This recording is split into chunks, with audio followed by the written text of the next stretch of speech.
अस्सलामुअलैकुम my YouTube family, कैसे हैं आप सब। उम्मीद है आप सब खैरियत से होंगे। आज मैं आप लोगों के साथ शेयर करूंगी मछली का शोरबे वाला सालन बनाने की रेसिपी। जिसके लिए मुझे चाहिए मछली आधा किलो, टमाटर एक अदद दरमियानी साइज़ का, कड़ी पत्ते, लाल मिर्च पाउडर 2 टेबल स्पून, ज़ीरा 1 टीस्पून, हल्दी 1 टीस्पून, नमक हस्बे ज़ायका, धनिया पाउडर 1 टेबल स्पून, मेथी खुश्क मेथी चाहिए 1 टेबल स्पून, प्याज 2 अदद दरमियानी कटे हुए, लहसुन 2 पूरे साबित लहसुन हमें चाहिए। पहले ग्राइंडर में डालेंगे प्याज, लहसुन, लाल मिर्च, हल्दी, सूखा धनिया और थोड़ा सा पानी डालकर एक स्मूथ सा पेस्ट बनाएंगे।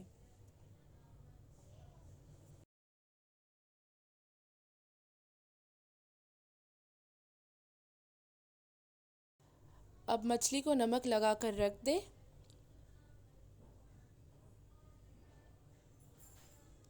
और यहाँ मैं इमली में पानी डाल कर रखूँगी हमें, क्योंकि इसमें इमली का रस भी चाहिए। आपको जितना खट्टा पसंद है आप उतना ही इमली का रस इसमें डालें। अब देगची में तेल डालकर तेल गरम करने के लिए रख दें। तो जब तक हमारा तेल गरम हो रहा है हम टमाटरों को काट के रख देंगे।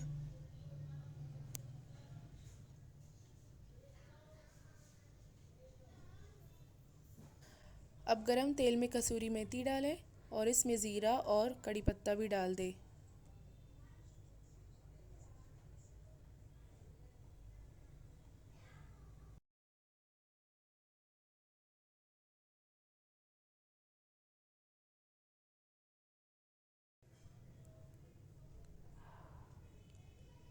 अब हम इसमें टमाटर शामिल करेंगे और थोड़ी देर ढक कर पकाएंगे।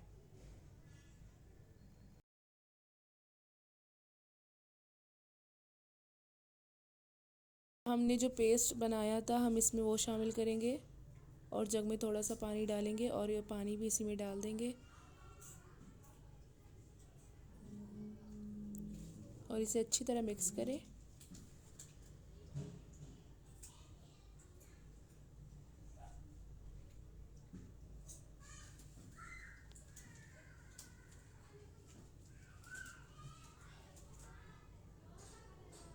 अब इसे अच्छी तरह भूनें जब तक तेल अलग ना हो जाए।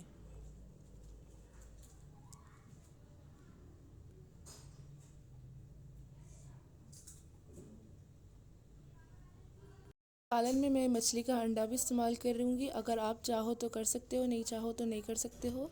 यहाँ पर मसाले को अच्छी तरह भूनने के बाद हम इसमें पानी शामिल करेंगे। आप जितना शोरबा चाहते हो आप इसमें उतना पानी शामिल करें।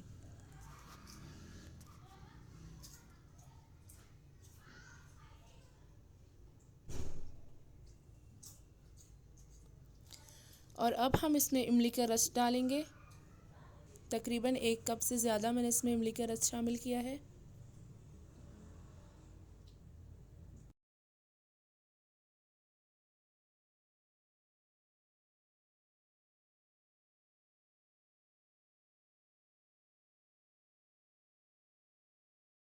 इमली का रस डालने के बाद मैंने इसमें दोबारा पानी शामिल किया है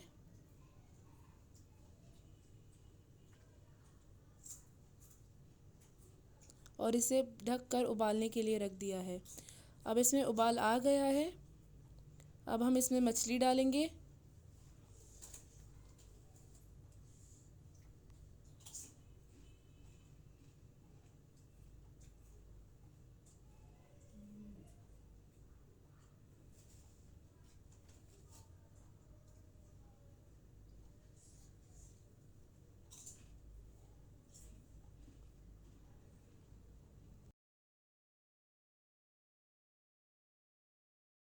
और अब हम इसमें मछली का अंडा डालेंगे और थोड़ा सा खुश्क मेथी ऊपर से डालेंगे और ढक कर 5 से 7 मिनट तक पकाएंगे जब तक हमारा मछली अंदर से गल ना जाए।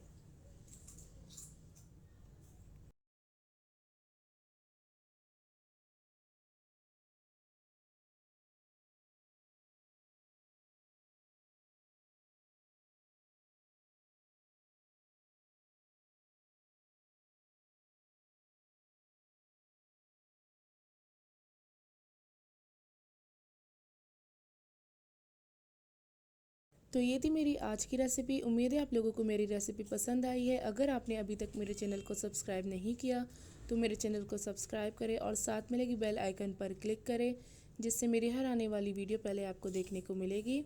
लाइक, शेयर और कमेंट भी करें। मुझे अपनी दुआओं में याद रखें और अपना खूब सारा ख्याल रखें। फिर मिलते एक न्यू वीडियो के साथ, तब तक के लिए अल्लाह हाफिज़।